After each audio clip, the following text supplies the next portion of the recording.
मुझे हर रोज उस मर्द की आंखों में आंखें डालकर मुस्कुराना पड़ता है जो मुझे धोखा दे रहा है। नफरत होती है उससे, गुस्सा आता है मुझे।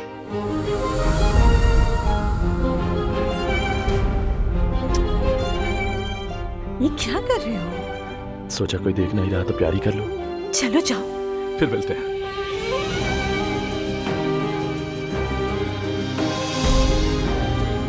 मुझे अच्छा नहीं लगा ये सोच के कि अकेले शो देखेंगी आप। चले, बाबा की भी शादी हो गई।